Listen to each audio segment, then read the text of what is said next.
Assalamualaikum warahmatullahi wabarakatuh. Perkenalkan, nama saya Rahma Aulia dengan NIM 270236465 dari BINUS Online Learning, jurusan Teknik Industri, kelas DUDA.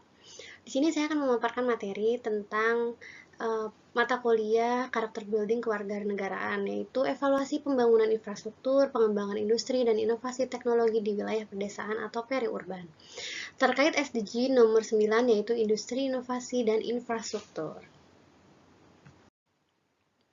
Latar belakang yang memunculkan adanya paparan materi ini adalah di era digital, penguasaan teknologi menjadi penting untuk menunjang pekerjaan lingkungan dan pendidikan.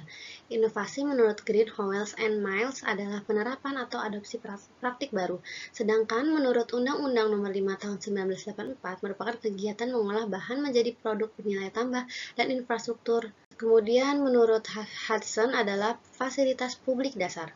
Kemajuan teknologi mendorong pemerintah Provinsi Kalimantan Timur melalui DPMD dan Diskominfo untuk mewujudkan digitalisasi di 841 desa dengan prioritas penyediaan akses internet di kantor desa, sekolah, dan puskesmas termasuk pemanfaatan teknologi VSAT atau Starlink. Pembangunan infrastruktur yang merata seperti jalan dan irigasi berpengaruh signifikan terhadap produktivitas desa.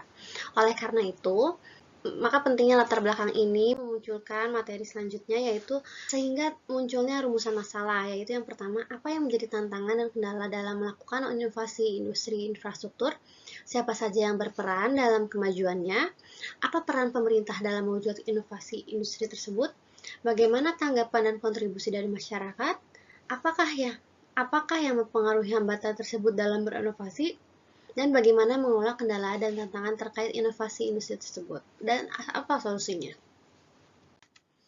Nah, kemudian hasil temuan setelah diwawancarai pendapat narasumber tentang kondisi jalan, listrik, air bersih, dan jaringan internet di tempat tinggal saat ini sebagian telah memadai seperti jalan, penerangan, listrik, dan air. Kemudian, narasumber juga berpendapat terkait pembangunan jalan atau fasilitas umum tentu sangat membantu memudahkan aktivitas masyarakat. Jalan yang baik mempersingkat waktu tempuh, mempermudah distribusi hasil pertanian, dan memudahkan pedagang mengakses pasar. Kemudian, fasilitas umum seperti jembatan, penerangan jalan, dan sarana transportasi juga membuat kegiatan bekerja dan berdagang lebih mudah.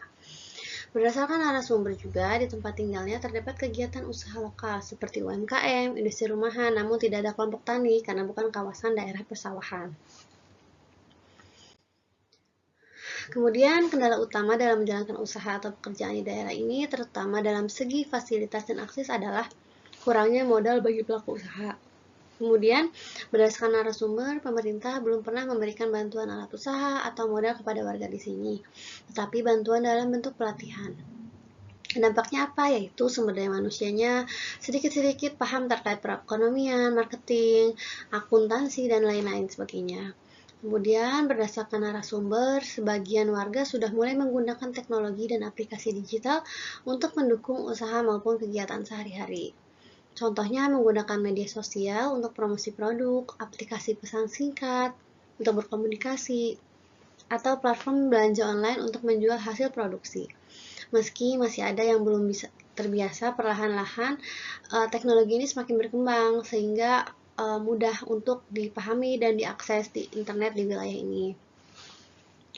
Nah, selanjutnya adapun penggunaan internet dan teknologi digital ini dinilai narasumber sangat penting untuk membantu pekerjaan, pendidikan anak, atau informasi harian. Kemudian menurut narasumber juga, secara umum, anak-anak muda di daerah ini memiliki minat yang cukup besar untuk berinovasi atau memulai usaha sendiri. Mereka punya ide-ide kreatif dan semangat untuk mencoba hal baru. Namun, tantangan yang sering dihadapi meliputi keterbatasan modal, kurangnya akses informasi dan teknologi, minimnya pelatihan keterampilan, serta pasar yang masih terbatas. Dukungan dari pemerintah, lembaga pendidikan, maupun pihak swasta sangat dibutuhkan agar potensi mereka dapat berkembang. Nah, harapannya pemerintah dapat terus meningkatkan pembangunan di desa, mulai dari perbaikan dan penambahan fasilitas umum, pemberdayaan ekonomi melalui pelatihan dan bantuan modal, hingga peningkatan akses dan literasi teknologi.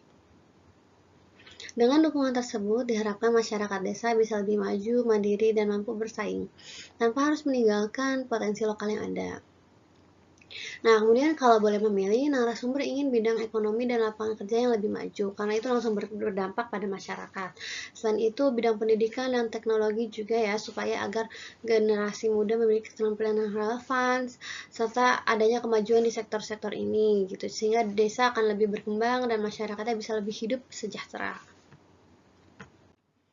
Adapun solusi pembangunan dan pemberdayaan desa yang dapat ditawarkan yaitu mendorong inovasi dan wirausaha muda, yaitu mendorong entrepreneur-entrepreneur muda untuk selalu berinovasi gitu dan berusaha, kemudian meningkatkan infrastruktur dan fasilitas umum, mendukung perkembangan usaha lokal, kemudian pemanfaatan teknologi digital, kolaborasi kolaborasi pemerintah dan masyarakat, fokus pada bidang prioritas yang diharapkan warga. Nah, sehingga setelah saya mengerjakan proyek ini, refleksi diri saya dapat mengetahui pembangunan di wilayah narasumber khususnya terkait infrastruktur, industri lokal, dan inovasi teknologi. Nah, observasi lapangan dan wawancara dengan masyarakat membuka insight bahwa pemerataan akses layanan publik dan digitalisasi masih menjadi tugas kita semua gitu. Selain itu, pentingnya kolaborasi antara pemerintah, masyarakat, dan sektor swasta untuk menciptakan perekonomian yang maju.